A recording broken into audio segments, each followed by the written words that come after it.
ગુજરાતમાં આવતીકાલથી 1 થી 2 ઇંચ સુધીનો વરસાદ ખાબકશે। કાળઝાળ ગરમીમાંથી છુટકારો મળવાના દિવસો આવી ગયા છે। હવે ગરમી રિવર્સ ગિયરમાં ચાલશે, તડકો આઉટ થશે અને ચોમાસાની એક્ટિવિટી ઇન થશે। દક્ષિણ ગુજરાત અને સૌરાષ્ટ્રમાં એક દિવસ વરસાદ પડી શકે છે। હવામાન નિષ્ણાત અંબાલાલ પટેલે પ્રી મોન્સૂન એક્ટિવિટીને લઈને આગાહી કરી છે। તેમના મતે 19મી થી 24મી મે સુધી ગુજરાતમાં પ્રી મોન્સૂન એક્ટિવિટી થશે। દક્ષિણ ગુજરાત અને દક્ષિણ સૌરાષ્ટ્રના વિસ્તારોમાં 2 ઇંચથી વધુ વરસાદ પડી શકે। ધીરે ધીરે રહેવાની શક્યતા રહેશે। તારીખ 19 થી 23માં પ્રી મોન્સૂન એક્ટિવિટીનો વરસાદ થવાની શક્યતા રહેશે।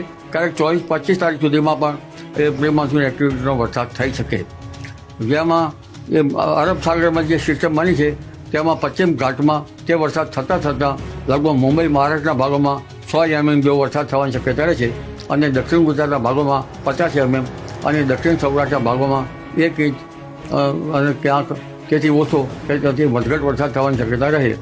પૂર્વ ગુજરાતના ભાગોમાં પણ પ્રી મોન્સૂન એક્ટિવિટીનો વરસાદ થવાની શક્યતા રહે।